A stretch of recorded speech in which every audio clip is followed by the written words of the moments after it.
सातवें दिन जैसे ही राजा भोज दरबार में पहुंचे और सिंहासन की तरफ बढ़े, सातवीं पुतली कौमुदी जागृत हो गई और राजा से बोली, हे राजन, तुम इस सिंहासन पर बैठने की जिद त्याग दो। इस सिंहासन पर वही बैठ सकता है जो राजा विक्रमादित्य की तरह गुणवान हो। अगर आप में उनकी तरह एक गुण भी हो तो अवश्य इस सिंहासन पर बैठना। सुनो, मैं तुम्हें परम प्रतापी राजा विक्रमादित्य की एक कथा सुनाती हूँ। एक दिन राजा विक्रमादित्य अपने शयन कक्ष में सो रहे थे। तभी अचानक उनकी नींद किसी की करुण क्रंदन सुनकर टूट गई। उन्होंने ध्यान लगाकर सुना तो रोने की आवाज नदी की तरफ से आ रही थी और कोई स्त्री रोए जा रही थी। उन्होंने तुरंत राज परिधान पहना और कमर में तलवार लटकाकर आवाज की दिशा में चल पड़े। शिप्रा नदी के तट पर आकर उन्हें पता चला कि वो आवाज नदी के दूसरे किनारे पर बसे जंगल से आ रही है। उन्होंने तुरंत नदी में छलांग लगा दी तथा तैरकर दूसरे किनारे पर पहुंचे। फिर चलते चलते उस जगह पहुंचे जहां से रोने की आवाज आ रही थी। उन्होंने देखा कि झाड़ियों में बैठी एक स्त्री रो रही है। उन्होंने उस स्त्री से रोने का कारण पूछा। स्त्री ने कहा कि वो कई लोगों को अपनी व्यथा सुना चुकी है, मगर कोई फायदा नहीं हुआ। राजा विक्रमादित्य ने उसे विश्वास दिलाया कि वे उसकी मदद करने का हर संभव प्रयत्न करेंगे। तब स्त्री ने बताया कि वो एक चोर की पत्नी है और पकड़े जाने पर नगर कोतवाल ने उसे वृक्ष पर उल्टा टंगवा दिया है। राजा ने पूछा कि क्या वो इस फैसले से खुश नहीं है। इस पर औरत ने कहा कि उसे फैसले पर कोई आपत्ति नहीं है, लेकिन वो अपने पति को भूखा प्यासा लटकता नहीं देख सकती।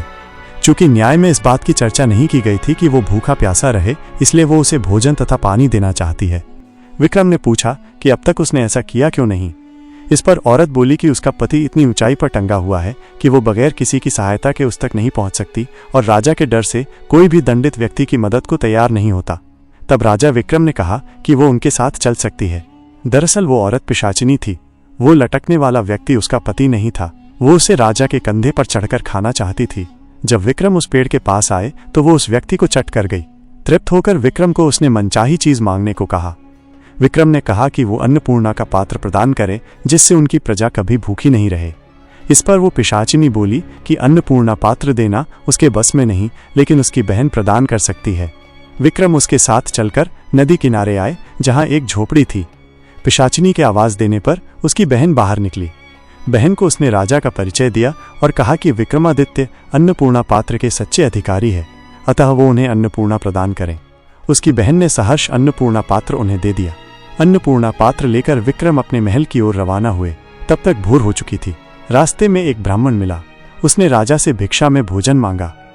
विक्रम ने अन्नपूर्णा पात्र से कहा कि ब्राह्मण को पेट भर भोजन कराए। सचमुच तरह तरह के व्यंजन ब्राह्मण के सामने आ गए। जब ब्राह्मण ने पेट भर खाना खा लिया तो राजा ने उसे दक्षिणा देना चाहा। ब्राह्मण अपनी आंखों से अन्नपूर्णा पात्र का चमत्कार देख चुका था, इसलिए उसने कहा, अगर आप दक्षिणा देना ही चाहते हैं तो मुझे दक्षिणा स्वरूप ये पात्र दे दें, ताकि मुझे किसी के सामने भोजन के लिए हाथ नहीं फैलाना पड़े। विक्रम ने बेहिचक उसी क्षण उसे वो पात्र दे दिया। ब्राह्मण राजा को आशीर्वाद देकर चला गया और वे अपने महल लौट गए। कौमुदी बोली, बताओ राजन, क्या तुम ऐसा कर पाते अगर राजा विक्रम की जगह होते? इतना कहकर कौमुदी पुनः सिंहासन में जाकर जड़वत हो गई। राजा भोज विचारों में खो गए और सिंहासन पर बैठने का अन्य उपाय खोजने लगे।